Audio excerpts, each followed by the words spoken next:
Sarah, kau kenapa bagi kita orang ni? Tak ada time lain ke? Lepas hot air juga kau panggil kita orang. Sabarlah Haziq. Masalahnya sekarang ni aku dengar cerita kau dah mulakan gaya hidup sihat. Itu yang kau nak tanya aku? Betul lah.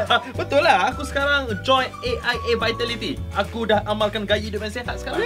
Ya. So aku nak cabar korang 5 hari gaya hidup sihat. Boleh? Boleh. Tak ada masalah. 5 hari je. Dia ada rules, Dia buat rules. Ada rules. Apa benda pun aku boleh terima. Bagi. Rules dia macam ni.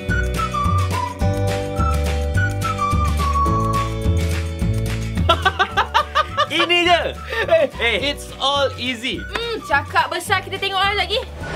Jadi kan ni hari pertama kita nak kena minum 2 liter air. Sekarang ni kita tengah lunch. So dah sebaik Sarah memang minum kopi tak pakai gula. So no sugar today. Alright, disebabkan kawasan rumah Haziq ni memang dah ada gym, so kita bergym kat rumah.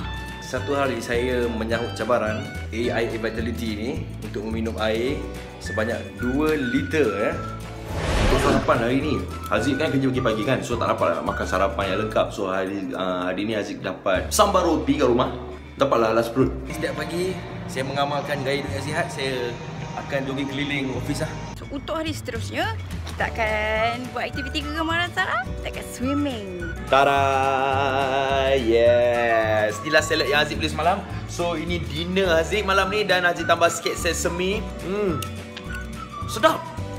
Dah lah makan sedap, sihat, amalkan gaya hidup sihat. Dan setiap kali Haziq amalkan gaya hidup sihat ni, setiap kali itulah Haziq dapat ganjaran. Sebab apa? Sebab Haziq join AIA Vitality. Ada buah apple. Yeah! So ini dah boleh jadi sarapan Haziq untuk hari ini. Macam ni scrambled bamba yang Sarah order tadi. Bila kita plank, kita kena kontrol perut kita agar tidak boroi lagi. Aduh.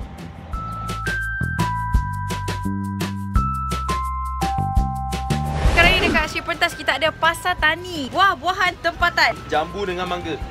Yang mana? Yang dah potong. Yang dah potong lah. Hari ni saya order nasi goreng tapi dia kurang minyak lah. Hari ni kita cheat sikit lah exercise kita. Kita just di atas benda goyang-goyang ni. Ya, Assalamualaikum. Okey, kami ni memang sibuk lah setiap pagi. Sampai nak sarapan pun kadang-kadang tak sempat. Tapi sarapan tu penting. Saya dengan Haziq hari ni nampak kita makan cereal. So hari ni Sarah akan lunch sandwich. Alright, hari ni dah hari terakhir, hari ke-5 cabaran AIA. Makan secara sihat. Korang sihat ke tak? Alhamdulillah, gila tak sihat ke? Makan sihat ke? Amalkan gaya hidup sihat. So sekarang aku rasa lebih segar. Fresh je. Come on, dulu aku nak zip baju ni tak dapat. Sekarang sama lah dengan aku. Dulu aku nak masukkan tangan dekat poket ni, tak lepas.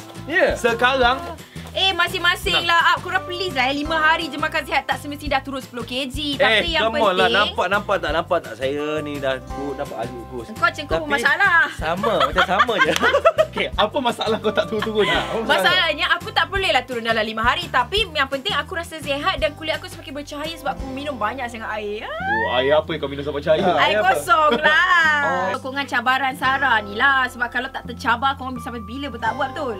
Betul, macam Haziq pula. Sebab aku dah join AIA Vitality ni. Itu yang tambah aku punya semangat nak buat sukan. Kau dah join? Gaya hidup sihat, dah join. Sebab bila kau bersukan, kau akan dapat apa? Ganjaran? Ganjaran. Ya ke? Kau nak ganjaran? Nak. Join AIA Vitality. Kau dah daftar?